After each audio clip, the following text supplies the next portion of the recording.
Olá pessoal, sejam bem-vindos ao curso do Apocalipse na Central das Escrituras, nesse novo canal. Pedimos que aqueles que ainda não são inscritos se inscrevam, divulguem, compartilhem, para que mais pessoas possam ser atingidas pela Central das Escrituras com os vários cursos que nós temos, desde o Vem Segue-me e outros cursos, e o Apocalipse, que estamos aqui já na aula número 6. Então nós vamos para a aula número 6, que é o capítulo 5 do Apocalipse. E a gente lê lá na introdução, né, que João vê o livro selado com 7 selos, e ele vê as pessoas redimidas de todas as nações. Ele ouve todas as criaturas louvando a Deus e ao Cordeiro. Então esse é o título que está marcado lá. Então vamos, o verso 1. Lemos o seguinte: E vi na destra do que estava sentado sobre o trono um livro escrito por dentro e por fora, selado com 7 selos. Uma coisa importante, irmãos, só a Igreja de Jesus Cristo, dos Santos dos Últimos Dias, apresenta uma versão factível desse livro selado. Há várias interpretações, mas nenhuma delas, né, referente a realmente o que na realidade é esse livro selado, que nós vamos aprender um pouquinho hoje, ok? Vamos na sequência. Uma coisa importante aqui, aquele que estava assentado sobre o trono, né, é o próprio Elohim, o Pai de todos nós, o Pai dos nossos espíritos, o grande Deus, né, o grande arquiteto deste universo, né, e o Pai, inclusive, do Salvador Jesus Cristo. Então, ele que estava sentado sobre o trono e tinha este livro, como fala a Escritura. Então, vamos ver a interpretação que o Senhor dá ao profeta Joseph Smith quando ele pergunta: o que devemos entender pelo livro visto por João, que estava selado por fora, com 7 selos?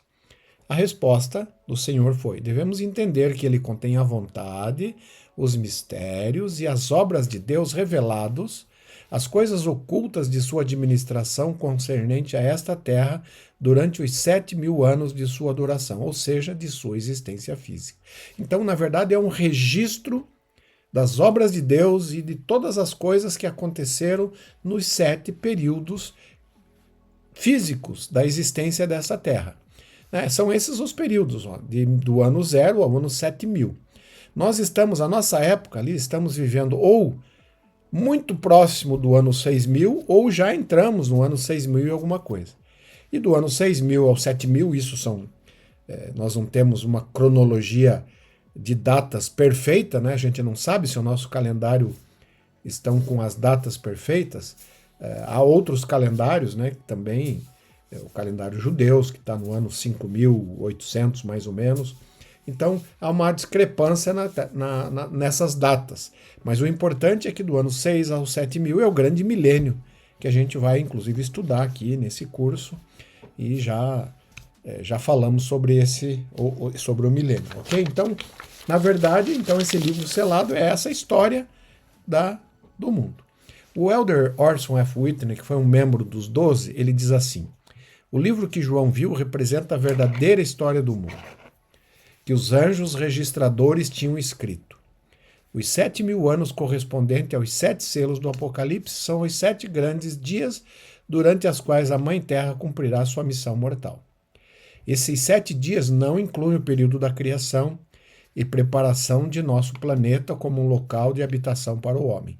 Uma coisa importante, nós não sabemos quanto tempo durou a criação dessa Terra até que ela fosse habitável.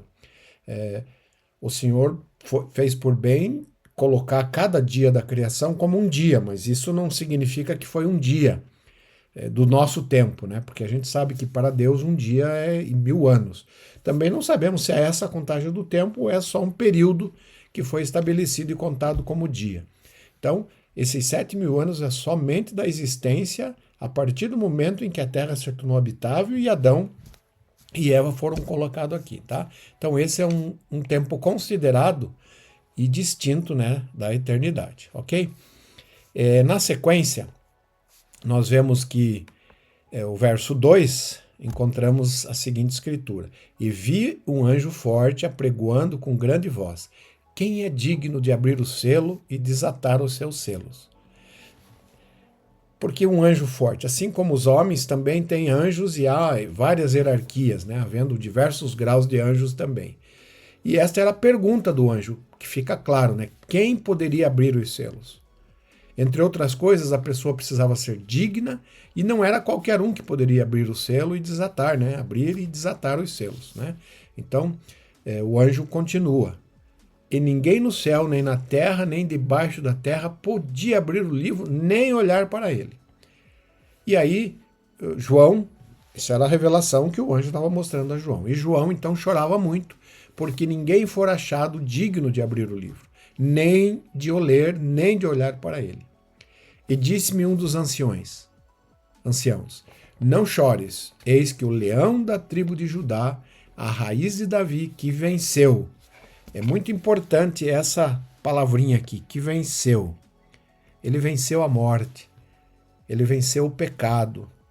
Através do sacrifício expiatório do Salvador Jesus Cristo, ele venceu. Então, esse anjo forte, esse leão da tribo de Judá, é o nosso Salvador Jesus Cristo. Inclusive, é um dos títulos dele, né? A raiz de Davi também. Vamos ver um pouquinho sobre isso. Por que leão da tribo de Judá? Cristo é o leão da tribo de Judá. A tribo de Judá foi comparada a um leão quando Jacó abençoou, né, os filhos de Jacó, e era o símbolo também da tribo de Judá. E Jesus Cristo era da tribo de Judá, descendente de Davi.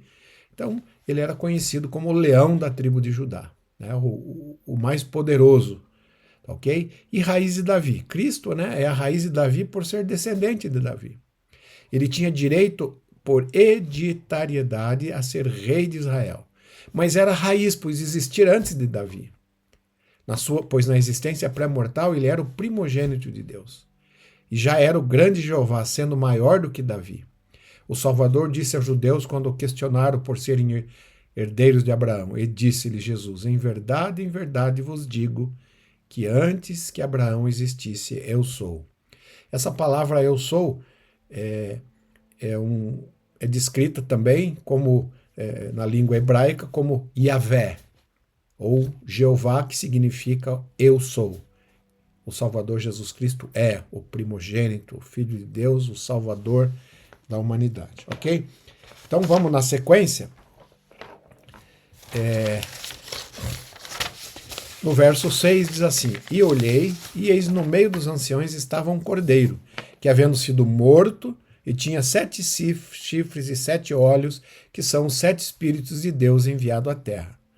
Na tradução de Joseph Smith tem algumas diferenças. Diz assim, e olhei, e eis que no meio do trono e dos 4 animais, e no meio dos anciãos, estava um cordeiro como tendo sido morto, tendo 12 chifres e 12 olhos. Lá falava 7, aqui fala 12, que são os 12 servos de Deus enviados à terra, né? Então esse cordeiro que foi morto, né, claro, o Salvador Jesus Cristo, que fez a sua expiação.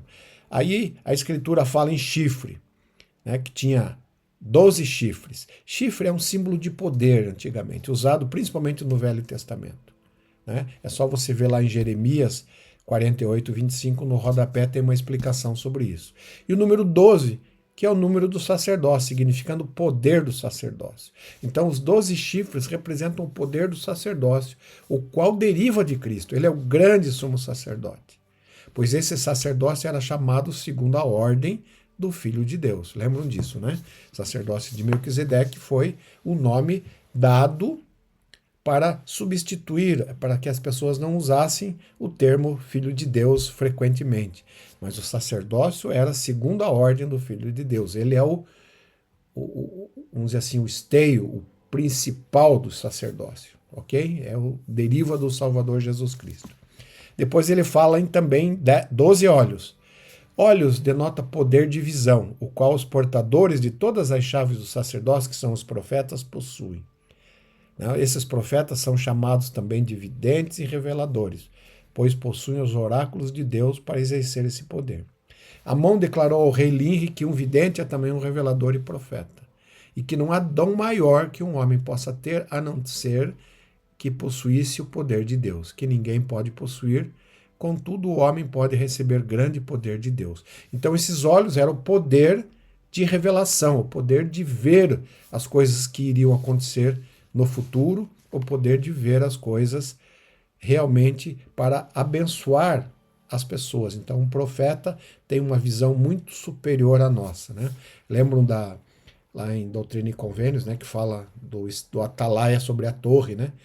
O profeta é como se tivesse um atalaia, uma pessoa, né, um vigia lá na torre, que olha muito longe quando o inimigo vê. E é muito fácil de perceber isso quando a gente acompanha, né, as palavras dos nossos profetas ao longo dos anos, e a gente percebe que eles veem muito mais longe do que a gente pode imaginar. Outra coisa, os 12 servos de Deus enviados à terra.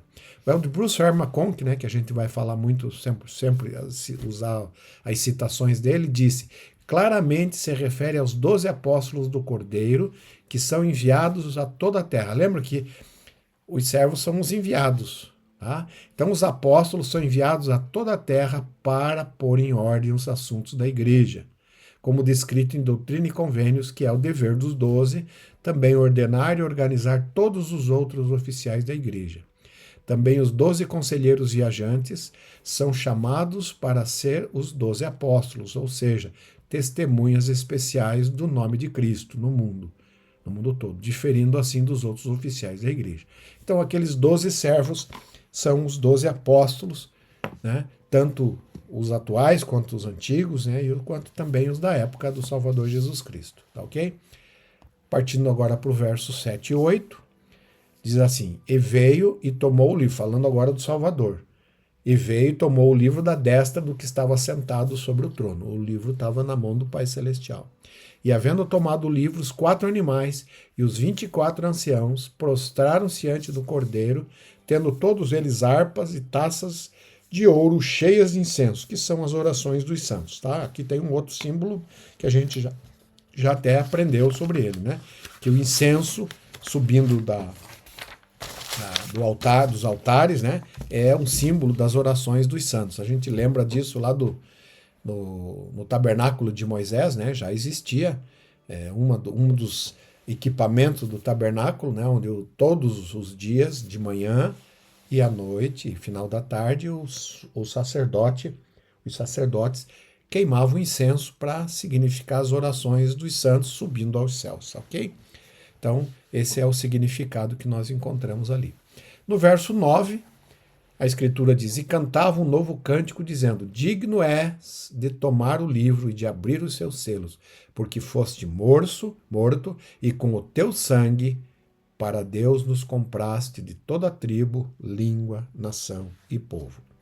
Então, aqui está claramente falando da expiação do Salvador Jesus Cristo, que foi morto, crucificado e ressuscitou, vencendo, né, a morte. Lembrando que Cristo era o único que não tinha débito nenhum com a justiça. Ele é chamado de o Santo. Então reclama do Pai o seu direito de misericórdia que tem sobre os filhos dos homens. O que quer dizer isso? Em virtude dele não ter, em virtude de nós sermos culpados de transgressão, não importa a quantidade de bons atos de nossa parte. Nenhuma nobreza, independente da intercessão divina, pode pagar esta dívida. Em verdade, desde que o homem caiu, ele não poderia merecer nada por si mesmo. Está lá em Alma. Na aula passada, a gente falou um pouquinho sobre essa doutrina, né? Doutrina da graça, onde o Salvador nos comprou com seu precioso sangue. E o que ele é exigido de nós é que a gente faça o melhor que a gente pode, e o Salvador complementa com o que falta.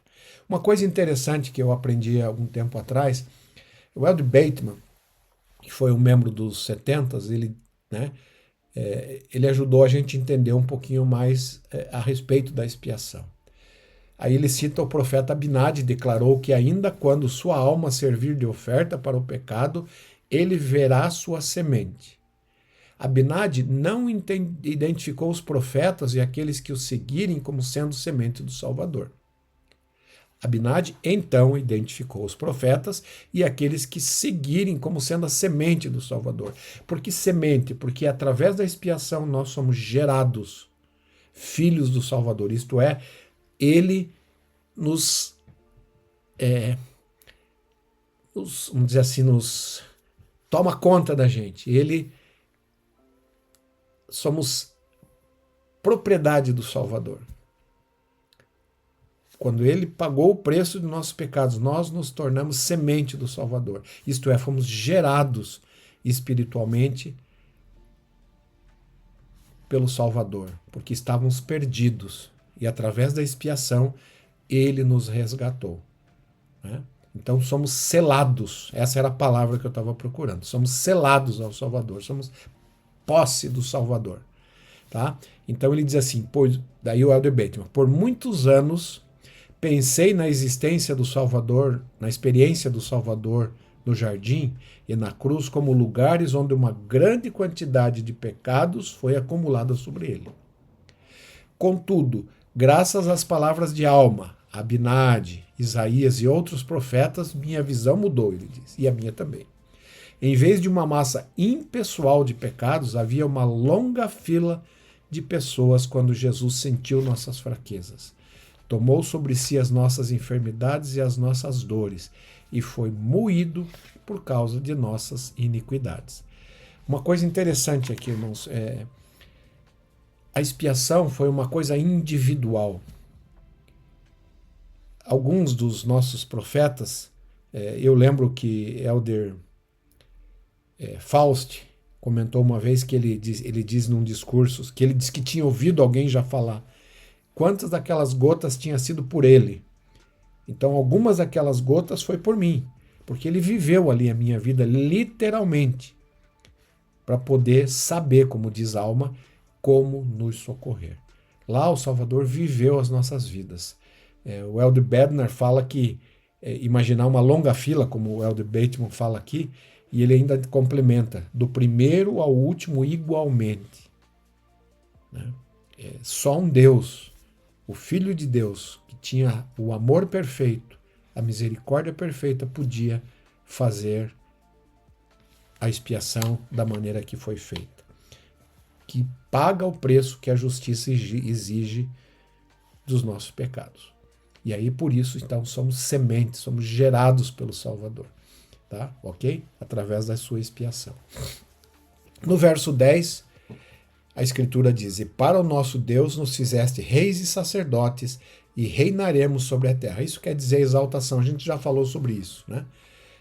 E também em Doutrina e Convênios 76, 63, lemos, esses são os que ele trará consigo quando vier nas nuvens do céu para reinar na terra sobre o seu povo. Aqui está falando da ressurreição, da segunda vinda, quando o Salvador vier na segunda vinda, aqueles que já passaram por outro lado vão vir com o Salvador para ajudar a governar a terra durante o milênio, juntamente com os que estiverem na terra e forem levados para encontrar o Salvador, como está registrado nas Escrituras. Ok?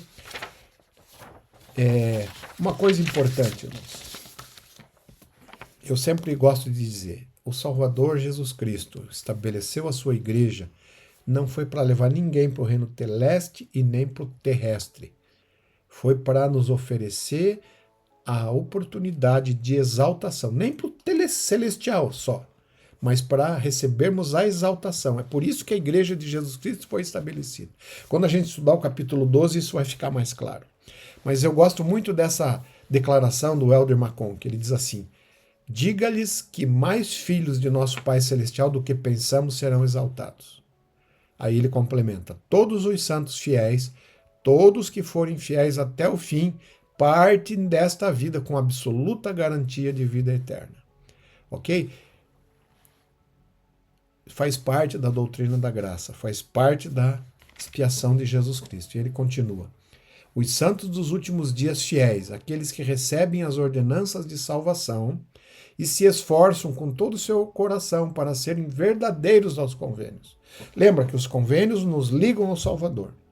Ele diz, ganharão a vida eterna, mesmo embora não sejam perfeitos quando morrerem, se permanecerem no curso do convênio, em harmonia com a mente e vontade de Deus, serão salvos no mais alto céu. Olha a importância dos convênios e de guardarmos os convênios, de vivermos de acordo com os convênios. Destrinchamos isso no curso sobre o templo. Aqueles que não assistiram podem buscar lá numa das aulas que a gente fala muito sobre os convênios do templo. A gente fala, na verdade, sobre cada convênio do templo, que são muito importantes. Quando a gente procura viver os convênios da melhor maneira que a gente pode, a gente tem a certeza que vamos receber a vida eterna, embora saiamos dessa vida ainda sem sermos perfeitos, mas isso vamos adquirir ao longo do tempo depois desta vida. O verso 11 diz assim: Eu olhei e ouvi a voz de muitos anjos ao redor do trono, e dos animais e dos anciãos, e era o número deles milhões de milhões e milhares de milhares. Esse número, os estudiosos têm dito que significa mais ou menos 100 milhões. É muita gente. Né? Seriam aquelas pessoas que estariam lá no reino celestial, né? E eu acredito até que serão muito mais de 100 milhões de pessoas que obterão a exaltação. Pense em todas as crianças que, né, morrem antes dos 8 anos, né? A gente sabe que elas são salvas no reino celestial do Pai, né, de Deus, ok? Verso 12, que com grande voz diziam: digno é o Cordeiro que foi morto de receber o poder e riquezas e sabedoria e força, honra e glória e ações de graças, né? Aqui todos estavam louvando ao Cordeiro de Deus por ter feito o sacrifício expiatório, por ter pago o preço dos nossos pecados, paga o preço das nossas dores, das nossas enfermidades, das nossas decepções. Tudo isso caiu sobre o Salvador. Lembra, eu gosto muito de fazer a comparação, né? Quando o plano foi apresentado, Satanás apresentou um plano alternativo. E o plano alternativo, ele dizia: eu salvo a todos. Só que ele tiraria o nosso arbítrio. E ele ainda queria se assentar acima de Deus. Ele queria se tornar mais poderoso que Deus. Tanto é que, inclusive, ele pede: dá-me a tua honra. Está lá em Doutrina e Convênios, cita isso no capítulo, da seção 29. A honra não pode ser dada. A honra tem que ser conquistada, merecida. E ao longo das eternidades, o Salvador Jesus Cristo, assim como o Pai Celestial, adquiriram essa honra. E essa honra ajuda eles a governar, porque todos os seres inteligentes e sábios do universo respeitam e sabem que Deus nunca vai falhar, nunca vai enganar ninguém. Vai ser sempre honrado. E Satanás queria isso. Já lembra, o Salvador disse: eu vou e faço o que tem que ser necessário e a glória seja do Pai. E a gente sabe o resultado, né?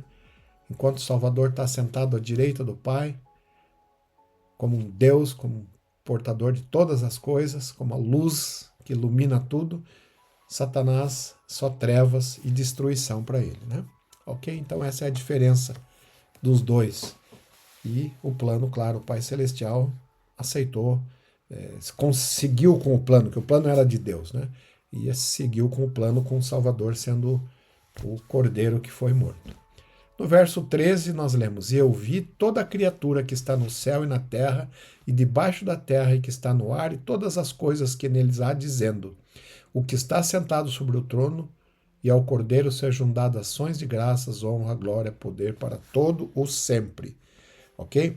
Então, todos, o universo, todos os seres inteligentes, inclusive a Terra, que é um ser inteligente, louvam e agradecem o Salvador Jesus Cristo por ter feito a expiação, que pôde redimir inclusive esta terra, que um dia ela se tornará um reino celestial para aqueles de nós que adquirimos essa exaltação. No verso 14, nós lemos: e os 4 animais diziam amém, e os 24 anciãos prostraram-se e adoraram ao que vive para todo sempre. Ok? Então, este este é o capítulo 5, que nós acabamos de fechar, só 14 versos, né? E aqui nós temos os símbolos desse capítulo.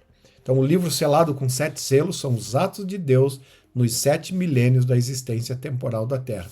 Na aula seguinte, nós vamos falar de cada um desses selos, né, não tem toda a história, mas tem os atos principais, né, de cada milênio. Mas com certeza naquele livro selado está registrado muito mais coisa. Vimos que o leão da tribo de Judá é Jesus Cristo, também a raiz de Davi é Jesus Cristo, o cordeiro que foi morto é Jesus Cristo. Aprendemos que chifres é símbolo de poder, os 12 servos são os 12 apóstolos, são as testemunhas especiais do Salvador, olhos é o poder de visão e revelação, e a fumaça do incenso eram as orações dos santos, que simboliza elas subindo ao céu e são ouvidas, né? Temos o testemunho de que as nossas orações são ouvidas. Às vezes não são respondidas da maneira que a gente gostaria, mas são sempre respondidas por um Pai amoroso e que nos ama tanto que deu o seu Filho Jesus Cristo para que fosse morto, para que fosse o Cordeiro de Deus que pagasse o preço exigido pela justiça, para que Deus continuasse honrado, misericordioso, mas também justo.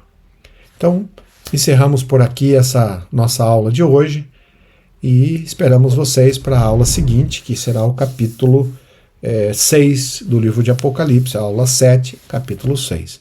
Ok? Por que nós estamos com um capítulo e aula diferente? Porque a primeira aula é uma introdução para que a gente possa ter uma base e para a gente saiba como entender melhor o livro do Apocalipse, ok?